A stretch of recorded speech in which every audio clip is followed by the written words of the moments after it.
Fala, galerinha! Como vocês estão? Tudo bem com vocês? Tudo ótimo comigo! Olha, fazia muito tempo que eu não postava um vídeo novo aqui no YouTube. Aí eu disse, por que postar, por que não postar, por que postar, por que não postar? Postalê-lo-ei aos senhores. Afinal de contas, até mesmo os vídeos antigos ainda estão sendo acompanhados por vocês, bem aproveitados, espero eu. Então a ideia sempre é estar alimentando essa grande rede. Meus amigos, o vídeo de hoje versará sobre um tema de direito processual penal que volta e meia cai em questões de concursos públicos, exame de ordem, mas principalmente concursos e provas dissertativas.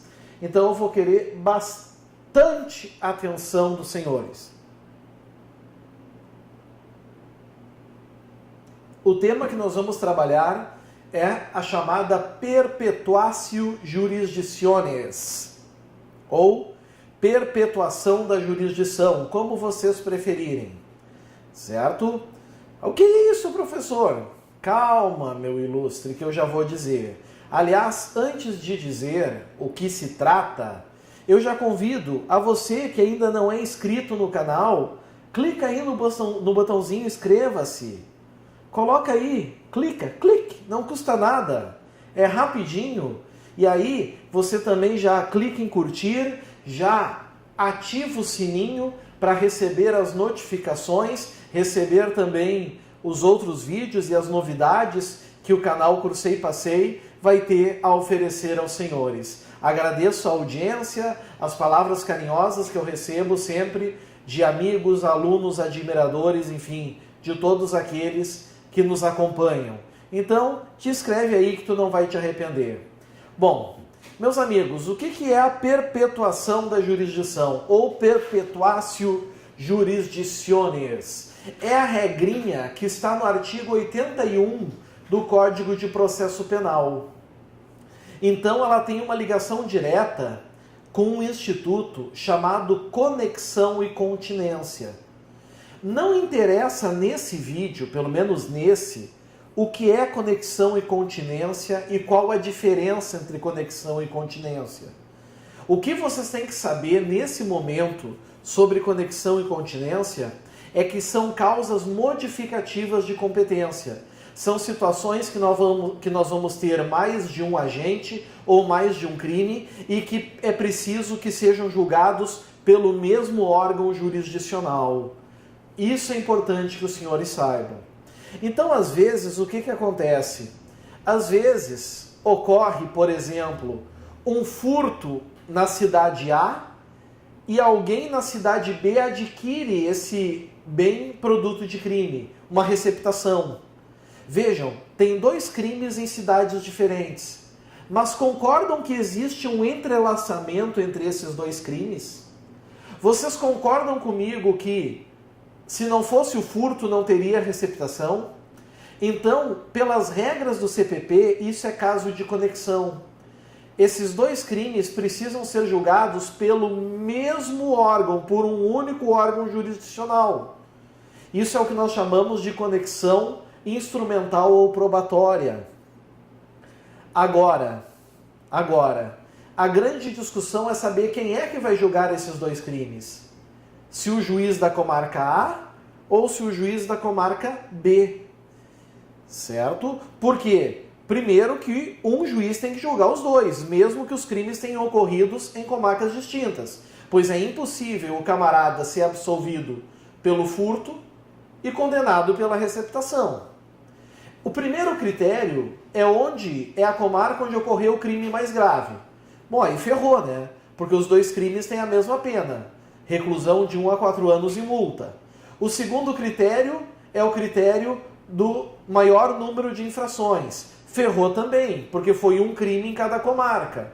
Temos um plano C, o plano C é a prevenção. O primeiro juiz que se antecedeu na apreciação da causa vai julgar. Vamos supor que é o juiz A, onde ocorreu o furto.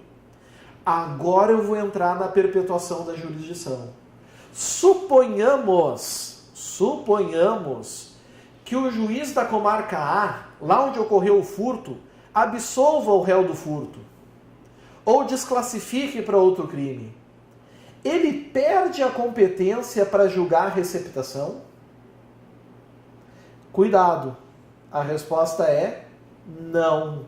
Ele não perde a competência. A competência permanece com ele, perpetua com ele. Ou seja, ele vai julgar o furto e, independente da decisão que o juiz proferir para o furto, ele também passa a ser o juiz competente para apreciar a receptação. Certo? Se a receptação não vem, ele tem que avocar o crime e trazer para cá. Mas ele tem que julgar os dois. Ah, professor, e se um crime é de justiça federal e o outro é de justiça estadual? Bom, aí quando tu pega a súmula 122 do STJ, tu percebe que a justiça federal tem visa atrativa. Ela atrai o crime da justiça estadual da justiça estadual. E a justiça federal vai então julgar os dois crimes. E a mesma coisa, se o juiz federal absolver, desclassificar, ele continua competente para apreciar o outro crime, com uma exceção aqui. Pessoal, suponhamos, tá, que a gente tenha um crime de contrabando e um crime de conexão de extorsão. Por algum motivo tem que ser julgado juntos. Pela súmula 122 do STJ, a Justiça Federal vai ter que julgar tanto o contrabando, que é de competência da Justiça Federal, como vai ter que julgar também a extorsão, mesmo que tenha ocorrido no âmbito estadual. Agora, se na Justiça Federal se entender que está extinta a punibilidade do crime do juiz natural, ou seja, do contrabando, por exemplo, pela prescrição, aí sim o crime de extorsão tem que voltar para a Justiça Estadual. Por que tem que voltar para a Justiça Estadual? Porque esvaziou o interesse da União, esvaziou o interesse da Justiça Federal. Não há mais o interesse dela. Vocês entenderam? Então, nesse caso, nós vamos ter uma exceção a perpetuatio jurisdicionis. No momento que esvazia o interesse da União, o processo tem que voltar para que o juiz natural aprecie.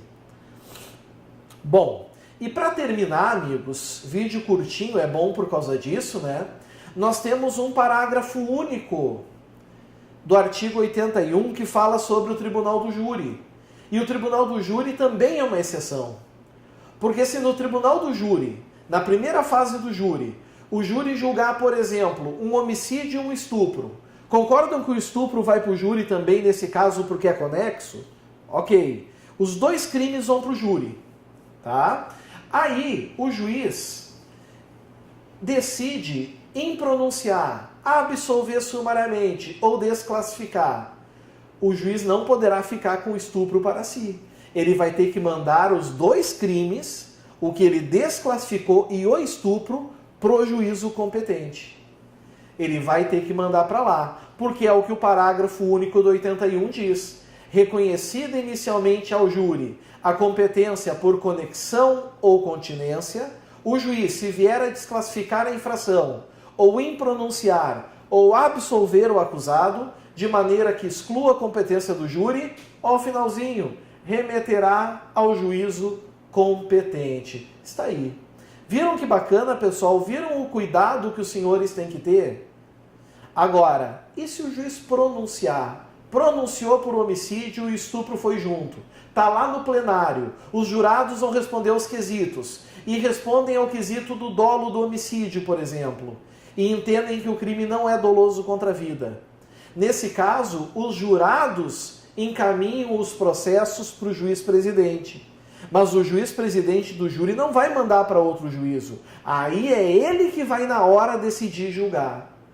Ele, enfim, vai dar a decisão soberana. Certinho?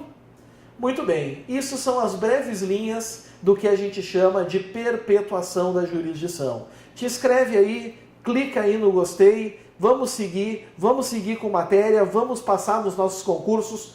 e principalmente vamos ser felizes, meus amigos. Grande abraço, até a próxima. Tchau, tchau.